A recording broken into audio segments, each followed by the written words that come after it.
그러므로 형제들아, 우리가 빚진 자로 돼 육신에게 져서 육신대로 살 것이 아니니라. 너희가 육신대로 살면은 반드시 죽을 것이로되 영으로서 몸의 행실을 죽이면 살리라. 무릇 하나님의 영으로 인도함을 받는 사람은 곧 하나님의 아들이라. 너희는 다시 무수하는 종의 영을 받지 아니하고 양자의 영을 받았으므로 우리가 아빠 아버지라고 부르짖느니라. 성령이 친히 우리의 영과 더불어 우리가 하나님의 자녀인 것을 증언하시나니, 자녀이면 또한 상속자 곧 하나님의 상속자요 그리스도와 함께한 상속자니, 우리가 그와 함께 영광을 받기 위하여 고난도 함께 받아야 할 것이니라. 아멘.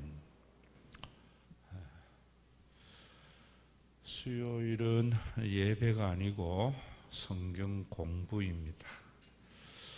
또 설교라기보다는 강의라고 하는 것이 좋을 것 같아요. 그래서 복장이나 또 여러분들의 마음도 그냥 편안하게 들었으면 그래요. 저는 설교하지만 내가 설교한 것을 또 주중에 한 번 내지 두 번 듣습니다. 주일 설교도 1, 2, 3부 다 들어요. 걸으면서 들으면 참 좋아요. 걷는 게 지루하도 안 하고 2시간, 3시간 금방 지나갑니다. 수요일날 너무 많은 이야기를 하는 것 같다 이렇게 생각했어요. 왜냐하면 수요일날 굉장히 중요한 내용들을 주로 말하거든요. 수요일날은 여러분들에게 요즘 제가 강조하는 거지만은 수학에서 공식과 같은 것, 개념에 대한 정리, 앞으로 너무 많이 하지 말고 한 가지만 해야 되겠다 이 생각을 했습니다. 오늘은 여러분들이 하나님의 아들, 여기에 보면은 그러잖아요. 무릇 하나님의 영으로 인도함을 받는 사람은 곧 하나님의 아들이라. 예수님이 하나님의 아들이신 것은 여러분들에게 지난주일도 말씀을 드렸고, 하나님의 영으로 인도함을 받는 우리는 하나님의 아들은 왜 그렇게 중요한가? 그 아이덴티티가, 이런 부분에 대해서 오늘 좀 말씀을 드리려고 해요. 그래서 너희는 다시 무서워하는 종의 영을 받지 아니하고 양자의 영으로 받았으므로 우리가 아빠 아버지라고 부르짖느니라. 종의 영을 받지 아니했다. 종의 영을 받는 건 뭔가? 양자의 영을 받았다는데 왜 양자의 영을 받았다? 그래서 아빠 아버지라 부르짖느냐 이럴 때에도 사람들의 많은 고정관념 속에는 성령 받으면은 하나님을 아빠 아버지라 해. 우리는 하나님 하지 말고 하나님 아버지라 해. 뭐 이런 이야기들. 그리고 양자의 영은 예수님은 친자니까 우리는 그와 더불어 양자의 영을 받았다. 전부 존재론적으로 이야기하는 거예요. 그렇게 되면은 뭐냐면은 올바른 삶이 나오지를 않아요. 그래서 제가 경계하는 것 중에 하나가 존재론적인 이원론, 그리고 또 여러분들이 그런 부분에 대한 정확한 이해를 안 하게 되면은 그 개념이 가져다주는 삶을 살지 못해요. 그래서 그저 종교생활 하거나 아니면 미신적 믿음을 가지게 되어져요. 그래서 오늘도 하나님의 아들, 양자의 영을 받은 것이나 종의 영을 받은 것의 차이가 뭔가? 16절에도 성령이 친히 우리의 영과 더불어 우리가 하나님의 자녀인 것을 증언한다. 봐라, 성경에 이러지 않았나? 성령께서 친히 우리를 하나님의 아버지인 것을 증언한다고 했으니까 내가 하나님의 아버지라 하는 것은 내가 하는 게 아니라 내 안에 있는 성령의 역사하심이야. 그래서 어쨌다는 거예요. 네? 그래서 성령께서 친히 우리에게 아빠 아버지라 부르시게 하는 것은 무엇을 위한 것인가? 제가 여러분들에게 항상 이런 말씀드리시. 그리고 그 다음에 보면 자녀이면 또한 상속자요 곧 하나님의 상속자요 그리스도와 함께 한 상속자니 우리가 그와 함께 영광을 받기 위해서 고난도 함께 받아야 할 것이다.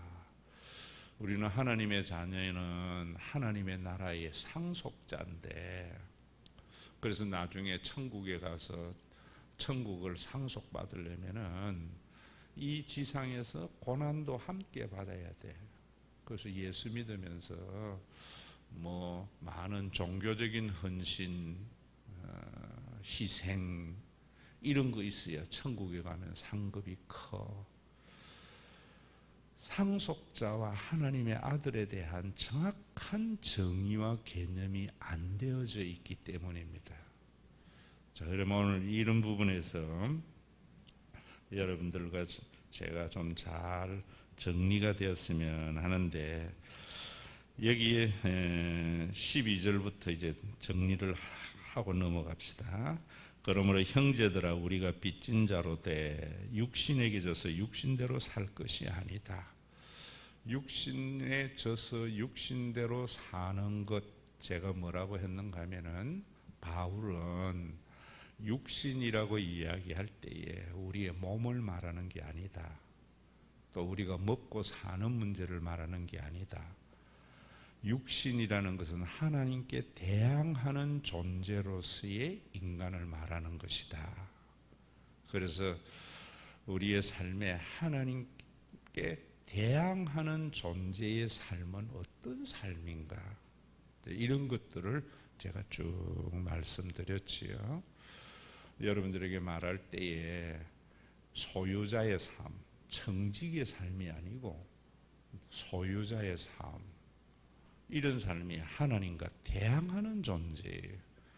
뭐 하나님께 대항하면은 사업 망하게 하고 전부 귀신론입니다.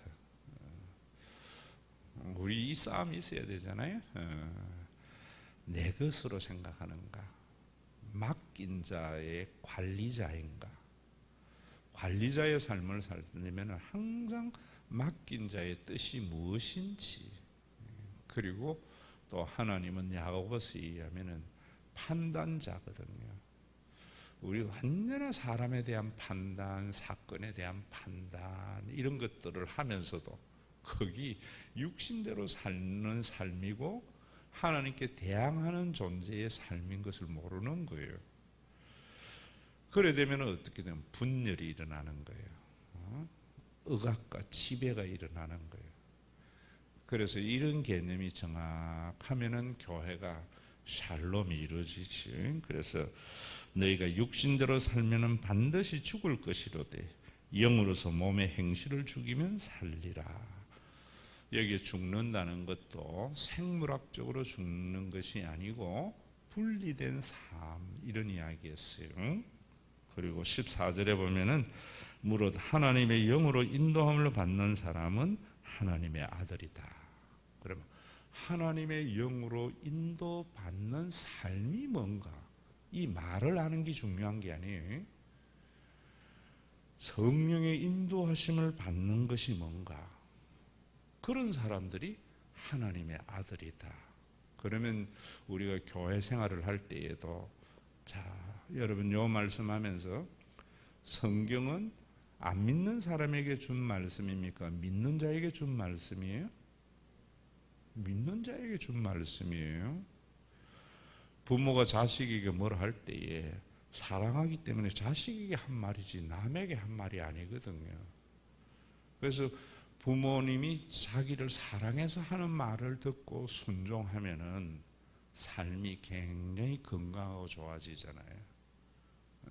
여기 여러분, 하나님의 영으로 인도함을 받는 사람은 곧 하나님의 아들이다. 교회 안에서 우리가 내 스스로를 봐야 되겠지. 나는 하나님의 영으로 인도함을 받는 하나님의 아들인지, 하나님의 인도함의 영을 받지 않는 하나님의 아들이 아닌지, 이런 것들도 요즘 젠더 문제가 우리 사회에 참 웃기는 긴데, 그래서 하나님의 아들이라고 번역하지 말고 하나님의 자녀라 해야죠. 딸들은 그러면 아니냐. 참 뭐 이 시대의 어떤 문제를 가지고 성경을 보는 거잖아요. 하나님의 영으로 인도함을 받는 자, 하나님의 아들이라고 할 때에, 자, 그래서 그 뒤에 보면은 종의 영을 받지 아니하고 양자의 영을 받았다. 그리고 성령이 친히 우리가 하나님의 자녀인 것을 증언한다. 자녀이면 또한 상속자다. 이 말씀이 다 연관이 있는 말이에요. 그럼 여러분들에게 제가 말씀을 드리면은, 회사로 치면은 회사에 오너의 아들이 있잖아요. 또 직원이 있잖아요. 그래서 우리가 하나님의 자녀라고 할 때에는 회사 다닐 때에 오너의 아들의 삶이 그리스도인의 삶이 돼야 돼요. 직원의 삶은 세상 믿지 않는 세상에 있는 사람들의 자녀예요. 자, 이런 것들을 막스나 라인홀드 디버 같은 아주 훌륭하고 이런 신학자나 사상가들이 이야기할 때에 이익이냐 유익이냐를 가지고 판가름을 해요. 그런데 그분들의 말에 나는 전적으로 동의는 안 합니다. 율무용하고 훌륭하다고 해서 다 따를 건 아니에요. 판단을 해봐야 돼요. 그분들이 말할 때에는 이런 상황에서 반작용으로 말한 거기 때문에 그 반작용과 잘 종합해서 판단해야 돼요. 그분들이 그랬을 때 니브나 베커 같은 경우는 사람들이 전부 이기적으로 살잖아요. 자기의 이익을 따라서 선택하고 판단하잖아요. 이래 살면 안 된다는 거지, 그리스도인들이. 그래서 유익이라는 말은 뭐냐면은, 나는 내 헌신을 통해서 다른 사람에게 이익이 되는 걸 유익이라 그러고요. 다른 사람을 이익을 위해서, 자기의 이익을 위해서 다른 사람을 이용하는 것을 이익이라 그러는 거예요. 그러면 세상에 만연된 것이 뭐냐면 전부 이익을 쫓아 사는 삶이니까 기독교인들은 그러면 안 된다는 거지. 자기의 이익이 아니라 내가 좀 헌신하고 희생할지라도 상대에게 유익이 되는 삶을 사는 삶, 참 맞잖아요.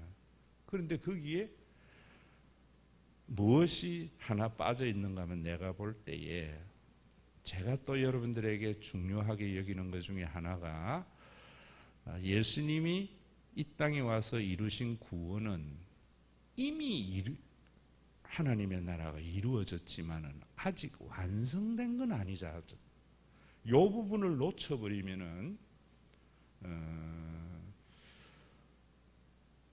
고린도에 나오는 에피큐리안 바울이 뭔가 이미 하나님의 나라가 완성되어서 왕노릇 하는구나 이런다고. 자, 이 말 여러분들 조금 더 설명하자면은 이런 말이에요.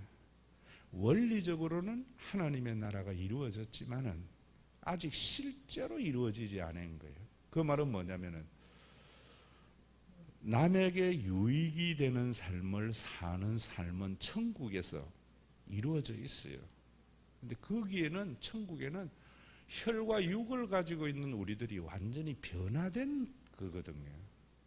그런데 지금 우리 이 땅에는 하나님의 나라를 예수님이 원리적으로 우리에게 가져오셨지만은 아직 혈과 육이 있잖아요. 그래서 우리는 이익의 삶을 살지 아니하면 우리는 뭐 아무것도 없잖아요. 그래서 이걸 잘 조화시키는 것이 올바른 신앙생활을 하는 거예요. 제가 볼 때 베버나 리버 같은 경우는 뭘 말하는가 하면은 그 원리를 이야기를 하는 거예요. 그럼 신학자들은 그래도 목사는 그 원리를 가지고 목회를 할 때에는 현실에 어떻게 적용할 것인가 이 부분이 없으면은 원리주의자가 되고 그것이 또 다른 여러분들에게 억압이 되고 학대가 된다 이 말입니다. 얼마나 좋은 이야기. 내 이익을 위해서 남을 이용하지 마라. 남의 유익이 되도록 하라. 남에게 내가 좀 헌신하고 희생하더라도. 그러면은 나는 뭐냐면 그런 가치관을 가지고 있는 사람들이 자신의 삶도 건강하면서 다른 사람에게도 유익이 되는 삶. 참 이거 굉장히 어려운 거예요. 그래서 목사가 참 어려운 판단을 하는 거예요. 왜? 다 말을 하지 못하거든요. 그래서 예수님은 이 말씀을 한마디로 제가 기독교 윤리를 강의할 때 항상 제일 중요한 원칙이 뭔가 뱀 같은 지혜와 비둘기 같은 성결. 우리가 놓치지 말아야 되는 것은 남에게 유익이 되는 것을 이 성결이에요. 뱀 같은 지혜는 어느 정도까지 내가 헌신해야 되는가. 이거는 뱀 같은 지혜라 말입니다. 육을 가지고 있는 현실 속의 그리스도인의 삶. 천국에 가면 그 고민할 필요 없어요. 왜냐면 우리 몸이 시간과 공간에 제한받는 존재가 안 되기 때문에. 그래서 우리는 지금 그런 고민 속에 있어야 돼요. 자, 이런 걸 여러분들에게 우리 교회 목회에서 적용하는 걸 내가 해드린다면은 우리 교회는 겨자씨 헌금이라는 게 있잖아요. 그 겨자씨 헌금은 가난한 사람 도와주는 것이 아니다 이러잖아요. 가난한 사람 도와주는 것은 사회 정의예요. 그거는 한만 해도 예수님은 세상이 끝날까지 가난한 사람은 너희 곁에 있을 거다. 지금 우리나라 정치 보면 참 한심. 우리 교회 와서 설교 들어야 되는데 가난한 사람 구하려고 하면 안 돼. 급한 사람. 그럴 때에도 이제 어느 정도까지 이제 이런 부분이 굉장히 중요해요. 우리 교회 겨자시연금은 물론 가난한 사람에게 보편적으로 제가 여러분들에게 말씀드리는 거는 초창기에 우리 교회에서 제가 그런 말을 참 많이 했어요. 아버지 엄마가 가난하더라도 교회 와서 고급 문화를 경험하더라고. 그래서 스키 학교도 했고요. 저는 우리 교회에 수련회 가면은 콘도나 아주 좋은 데 보려고. 그래서 그 어려울 때에도 우리 교회 같은 경우는 하나님이 다 하게 하신 거예요. 지금 생각해 보면 또 그런 사람들을 사용해서 그렇게 하게 하신 거예요. 그래서 이런 역사를 알면 참 감사가 생기는 거예요. 그래서 목사 된 게 너무 좋구나 이런 생각이에요. 여러분들이 이런 생각 못 하잖아요. 목사이기 때문에 하거든요. 이 스키 학교 할 때에는 수화진이 추가일이나 뭐 회원권을 한 50장 가져와 가지고 우리가 대면 콘도에서 했고요. 또 저 호텔 같은 경우도 우리 수양에 저 어디야 오색약수터 무슨 호텔이요 그 그때도 문기채 씨가 그 이름 무엇이죠? 그분 사장 해가지고 우리가 아주 싸게 해가지고 다 했다고. 참 지금은 이제 왜 하나님이 그런 분들을 안 보내주시는가. 이제는 우리 교회가 성숙했기 때문에 누구 한 사람이 의존하지 않고 여러분들이 다 헌신해가 뜻을 모두어서 하라. 저는 그래 보는 거예요. 그래서 그때는 교인들에게 전혀 부담 소리를 안 하는데 요즘은 제가 하는 것은 이제는 언제까지 우리가 한 사람에게 개인에게 의존해서 해야 되나. 다 힘을 모두어서 하면은 할 수 있는 힘이 되어져 있거든요. 이런 게 여러분 하나님의 아들이라고 하는 요 개념 속에 다 나오는 목회예요. 그런 고민을 안 해서 그렇죠. 그래서 계자씨 같은 경우에는 우리 교회에 제가 봤던 것 중에 하나는 뭐냐면 그런 거예요. 부잣집의 아들하고 가난한 집의 아이들을 방학 마치고 학교 오면은 부잣집 아이들은 스키장 갔다 왔다, 해외여행 갔다 왔다 이러는데, 가난한 집 아이들은 옛날에는 그래도 외갓집이라도 갔는데 요즘 외갓집도 없잖아요. 집에서 엄마 출근하고 점심 먹는 거 걱정하고 왔다. 위화감 조성되잖아요. 그래서 교회가 그러지 않도록 다 해야 된다. 여러분, 성경은 절대 관념이 아니, 여러분들이 우리 사회에 일어나는 많은 일들을 판단할 수 있어야 돼요. 그래야 선지자지, 우리가. 그 오세훈의 보편복지, 선별복지로 밥 먹는 문제 때문에 그래 됐잖아요. 그럴 때에도 여러분들이, 제가 이야기했잖아요. 그때에도 왜 밥 먹는 거는 보편복지가 돼야 되는가? 이재용의 아들에게도 밥 줘야 되나 이랬다고요. 이재용의 아들은 그럼 아버지가 밥 주고, 가난한 집 아이들은 국가가 줬으면은 이재용 아들은 뭐 누구에게 빚진 자예요? 아버지에게 빚진 자가 되는 거예요. 그런 문제는 누구나 다, 보편복지는 볼 때에 누구나 다 국가의 빚진 자의 마음을 가지도록 하는 것은 보편복지여야 돼요. 그거 몰라한 거예요. 그런데 그것도 모르고 그냥 이념으로 싸운 거예요. 그 바람에 뭐 정치가 그래 됐지만, 목사들이, 여러분들이 성경을 제대로 알고 개념을 알면은, 그래서 제가 여러분들에게 자꾸 개념이나 공식을 가르쳐 주는 거예요. 목사님이 이야기하는 대로 따라가면 안 되잖아요. 여러분들이 저와 같은 가치 판단을 할 수 있어야 되거든요. 계자씨에서는 우리가 그런 것 있고, 또 뭐냐면은, 제가 여러분들에게 뱀 같은 지혜와 비둘기 같은 성결 이야기하면서 그랬잖아요. 어떤 문제를 해결하려고 하지 마라.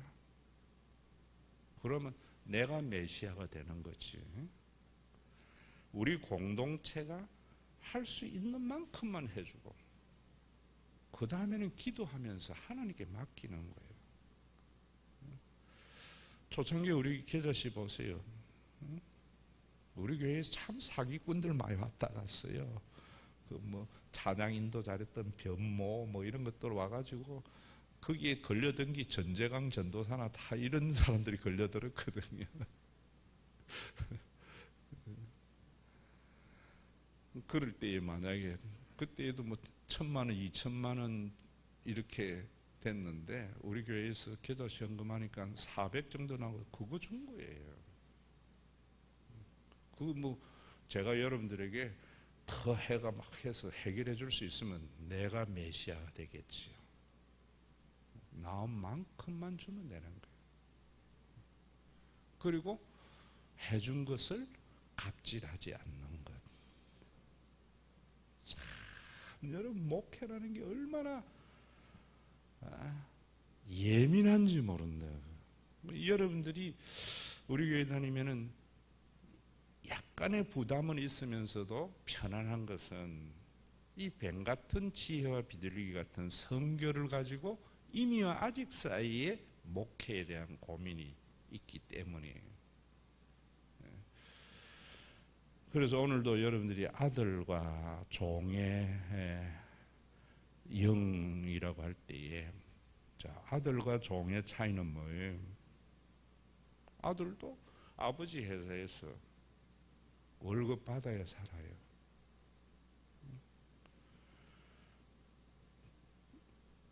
종도, 직원을 종이라 해서 미안합니다만은 이건 옛날 로마 시대니까요.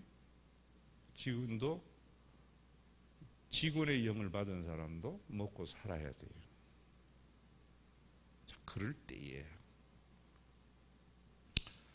언제 그게 드러나는가 하면은 우리나라의 개념으로 보지 마세요. 우리나라 재벌 자녀가 들어가서 뭐 고속 승진해가지고 뭐 오너 되는 거 이런 거 개념 말고요. 정상적인 상황에서 생각해 보라고요. 언제? 어려울 때에 드러나는 거예요.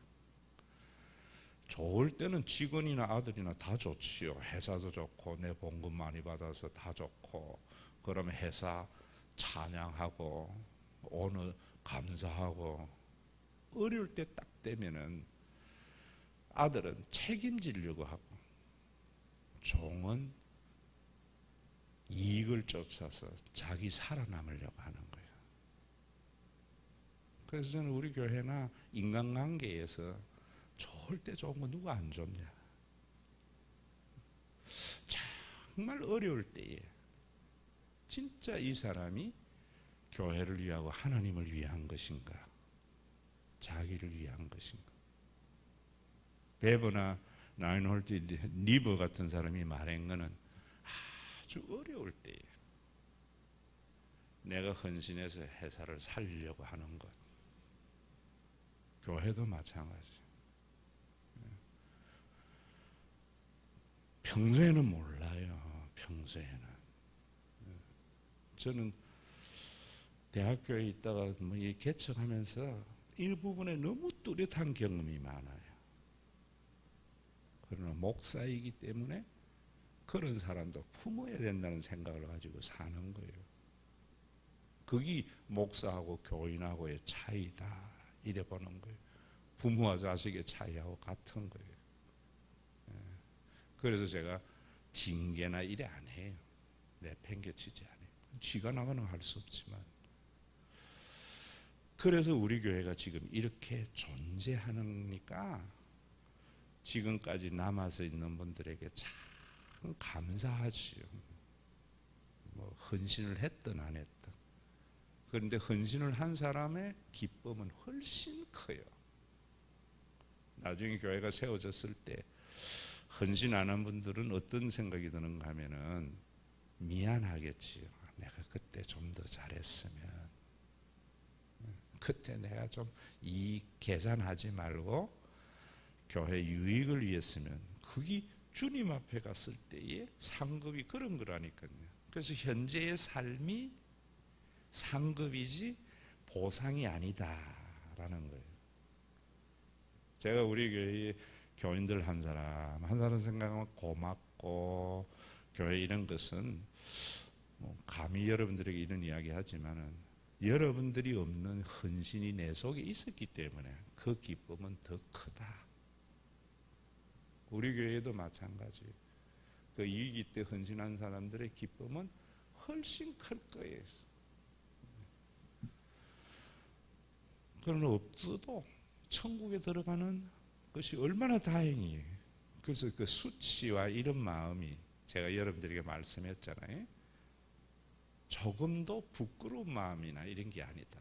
수치가 있는 마음이 아니다. 이런 것이지요.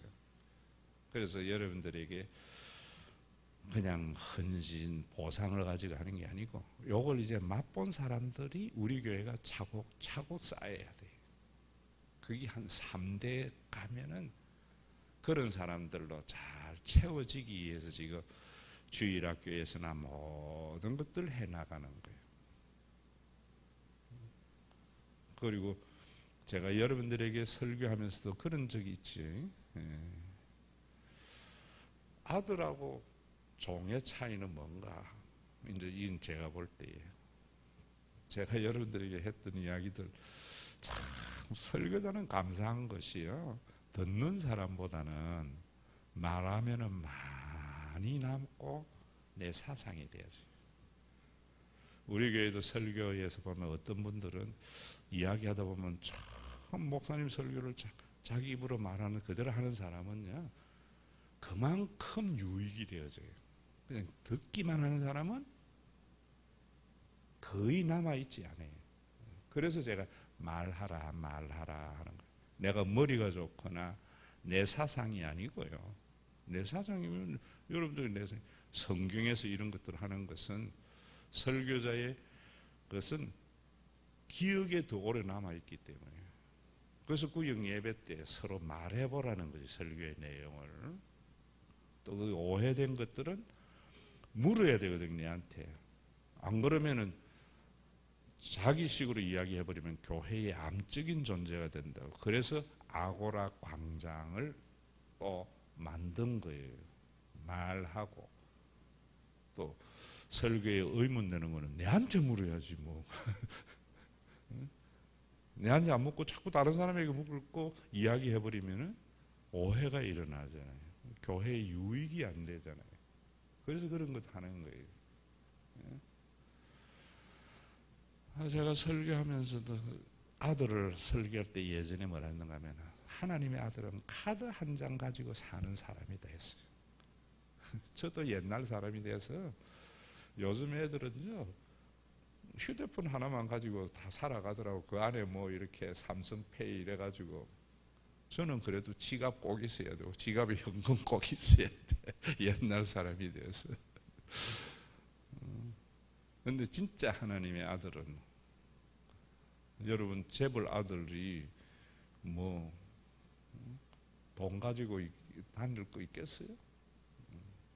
우리가 진짜 하나님의 아들이라면 카드 한 장 가지고 살아야 돼요. 월급 받는 사람들은 카드 한 장 가지고 아니고 통장에 액수가 있어야 돼요. 아버지가 사장인데 뭘 내가 적금 열어가지고 돈 해요? 요 차이가 있어요. 그럼 어떤 사람이 많을 때에 좋은 사회냐? 아들이 많을 때. 그래서 예전에 누가 그랬나? 소득주도형 경제, 이번 정권에서 그랬어요? 소득주도형 경제가 맞아요. 맞는데 무엇이 전제되어져 있어야 되는가 하면, 그러려면은 그렇게 살아도 국가가 내가 위험하고 어려울 때에는 책임져 준다는 것이 전제되어져 있어야 돼요. 그거 없이 소득 얻는 거 다 써버리면은 큰일이잖아요. 지금 우리가 요 과도기에 있는 거예요. 미국 사람들은 $100 하면 평생에 못 만져보는 사람들이 많아요. 그래서 미국 경제가 우리보다 더 건강한 거예요. 그 사람들은 번 거 가지고 다 쓰거든요.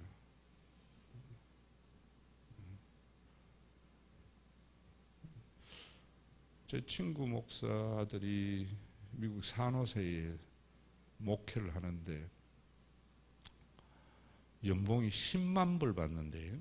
그래서 1억 넘는 괜찮네. 그런데 집값이 한 달에 500만 원 나간대. 월세가. 그럼 별거 아니네 이래 생각하잖아요. 거기 맞는 거예요, 사실은.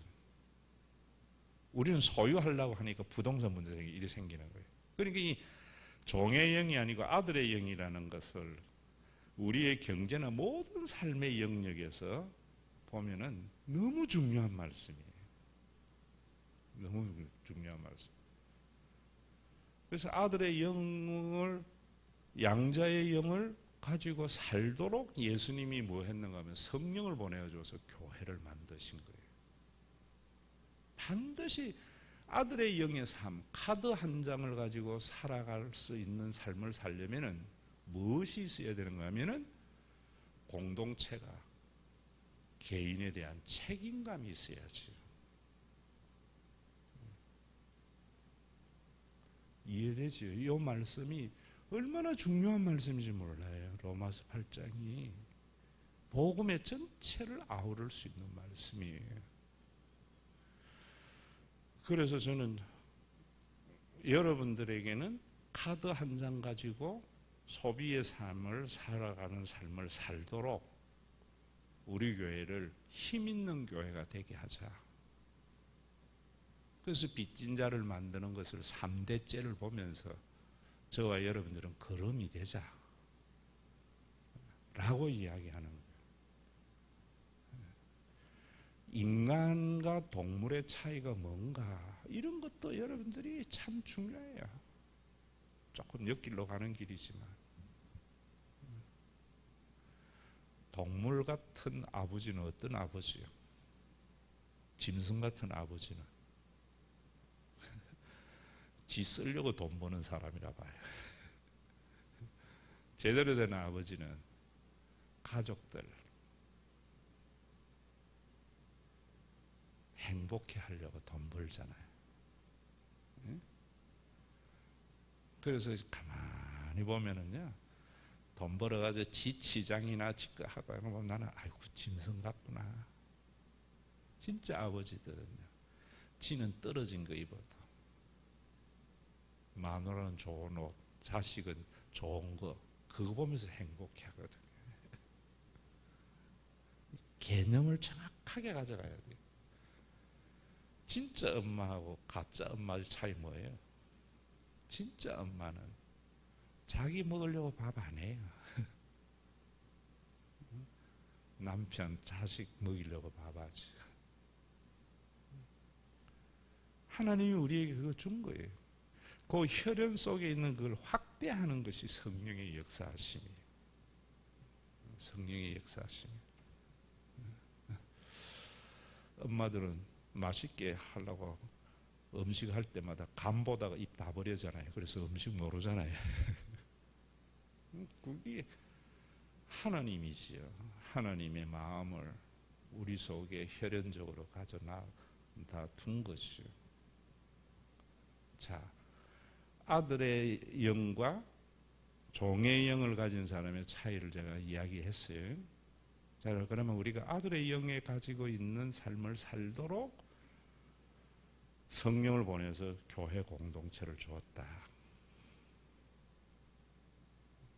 이거 없으면 큰일 나요. 우리나라가 지금 제가 보면서 참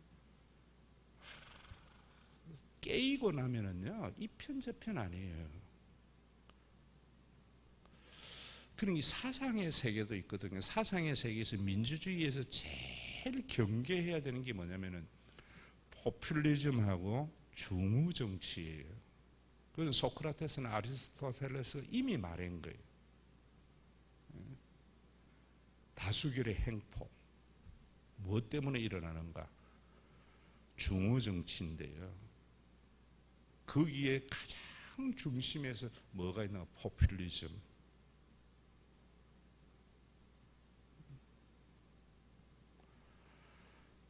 우리 지금 대선판 보면서 참 걱정이에요.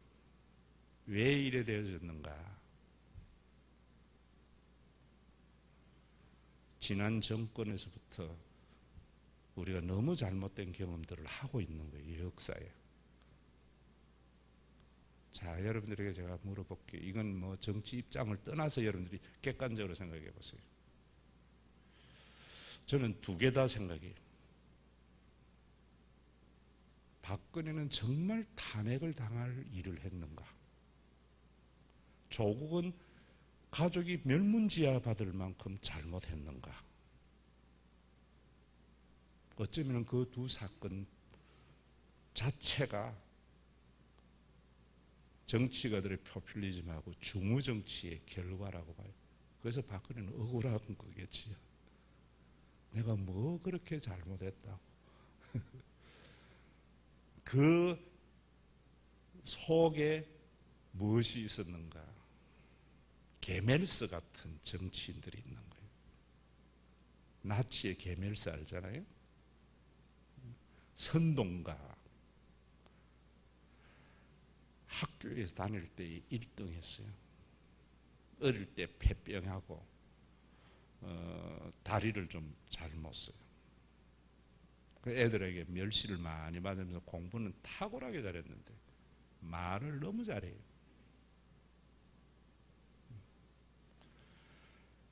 그래서 국민들에게 2차 세계대전이 일으킬 때에 히틀러의 신봉자면서 히틀러를 부추기면서 라디오로 가지고 국민들 선동하는 것을 제일 먼저 현자가 계매를 쓰잖아요.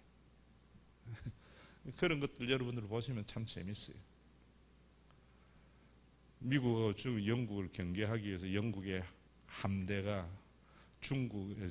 독일의 잠수함이 격파시켜 놔놓고는 또 뭐라고 하는 줄 아세요? 독일의 처칠이 시한폭탄을 가지고 지 함대를 파괴시켜 가지고 800 몇십 명이 전사를 하는, 이렇게 뒤집어 씌워버려요. 우리 천안함 폭파나 이런 것들도 보면은 여러분 사실하고 굉장히 다른 이야기들이 많이 난무하잖아요.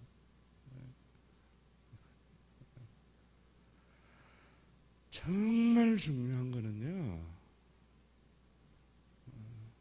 그런 것에 놀아나면 안 돼요. 교회에도요, 박근혜 탄핵하라, 뭐 촛불, 또 태극기, 저 사람들이 정말 영이 있는가? 조국을 그렇게 온 집을 했는데 윤석열의 조국이나 다를 게 뭐 있어요 지금? 왜 그랬는가? 중후정치이지요. 어떤 자들에 의해서, 고대 철학에서는 그런 것들이 소피노자들, 말 잘하는 여자들. 지금 우리나라가 굉장히 저는 종편 방송이 위험하게 된 게 뭐냐면은, 종편 정치 평론가들이 부산시장 되고 뭐 여당의 당수가 되어지고, 정말 그 사람들이 그 실천이 아니에요, 말이에요. 그래서 인기 영합, 포퓰리즘. 국민들에게 나라는 어찌됐든 간에 그런 거 보면서 여러분 정말 교회가 바로잡아야 되거든요. 우리 교회의 모습을 보면서 국가 경영을 봐야 된다고 저는 봐요.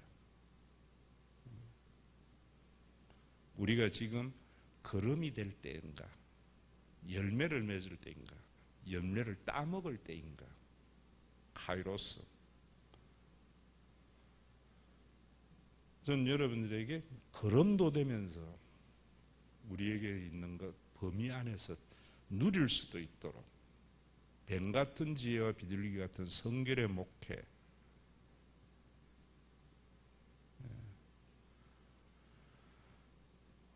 여러분들 생각이 아니에요. 그래서 기준이 뭐냐면은 하나님의 말씀을 제대로 할 때 간단해요. 종의 영, 아들의 영. 종은 월급쟁이,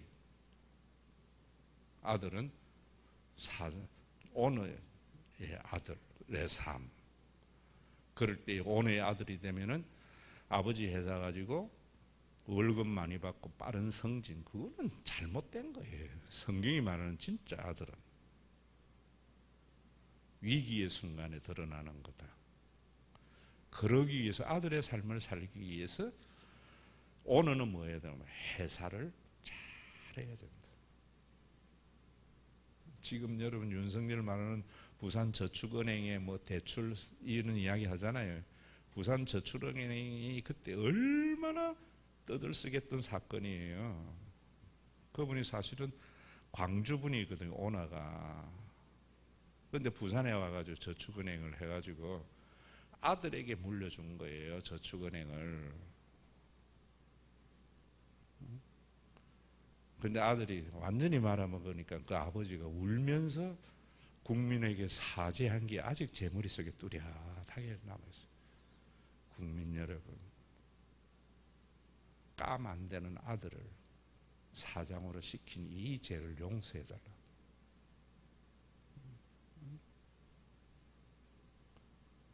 그 아들이 그 며치하고 완전히 다 말아먹었잖아요. 그게 대장동의 시작이었죠. 정확한 팩트를 알아야 돼. 정확한 팩트를. 선동가들의 선동에 놀아나면 안 돼요. 안 놀아나려면은 말씀에 확신이 있어야지. 말씀에 확신. 말씀에 확신. 없으니까 목사들이 태극기도 됐다가 촛불도 됐다가 국민들이 교인들이 조국 욕하는 같이 욕하고 박근혜 탄핵해야 된다는 거 같이 해버리고.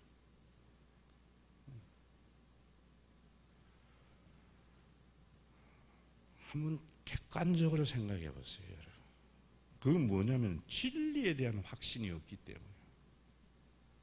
진리에 대한 확신이 없으면 철학가들이 이야기하는 거로 이야기하면은 타자에 의한 삶을 산다는 거예요. 자, 요 말, 타자에 의한 삶을 산다는 것은 이념에 지배받는 삶을 말해요. 교회에도 보면은 여러분 얼마나 그런 게 많아요. 우익자의, 어리석은 자의, 그건 진리가 그 속에 없는 자예요. 이 철학자들이 이미 이야기하고 있는 거예요. 인간에게 가장 어리석은 것이 타자의 삶. 철학을 왜 해야 되는가? 자력에 의한 삶. 남이 만들어온 지배라든지 남이 만들어온 것에서 내가 편성해서 사는 삶이 아니라 내가 진리 안에서 확실히 거하면서 자기 주도형의 삶을 사는 것. 쉽지 않아요. 저도 지난날 돌이켜보면은 한갑 전까지는 주로 탈핵에 의한 삶을 많이 살았고 목회를 많이 했는데 한갑이 지나면서부터는 자력에 의한 것들, 진리 안에서 확실하게 내 것이 형성이 되는 것 같아요.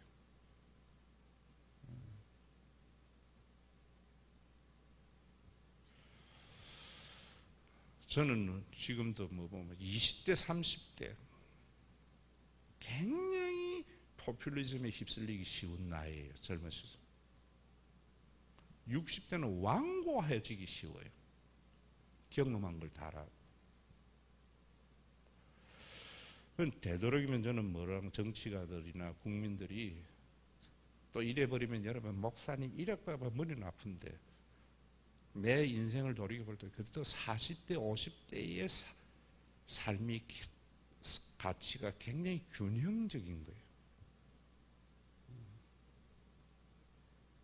60대부터 그래서 나도 지금 뭐 한가 하면 60대 후반에 들어오면서 계속 내가 보는 게 다가 아니다. 내가 아는 게 다가 아니다.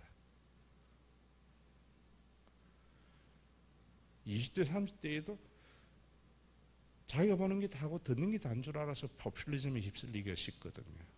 40, 50대면 어느 정도 경험 있고 그 경험에 의한 자기 판단을 만들어가는 자력의 삶을 살아가는 길을 시작하는 게 그때라고 그래요. 그래서 공자가 뭐라 그랬어요? 지천명 이런 이야기 하잖아요.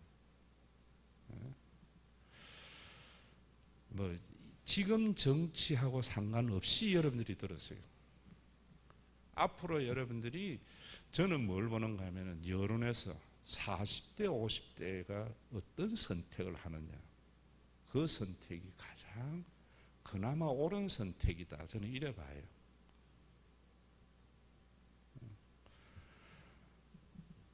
여러분 오늘 이 말씀 하나님의 아들 종의 영 삶은 여러분들이 각자 적용을 하되 아들의 영을 삶을 살리기 위해서는 반드시 교회 공동체가 건강해야 된다. 부유해야 된다. 그래서 우리 교회가 지금 제가 조금 요즘은 부유해지도록 기도하고 하는 것은 여러분들 각자에게 아들의 영을 삶을 살아갈 수 있도록. 그거 없이 이야기해버리면 목사의 이야기는 뭐냐면 원리주의가 돼버린다고요. 17절까지 이 이야기를 여러분들이 다른 사람에게 꼭 해보세요.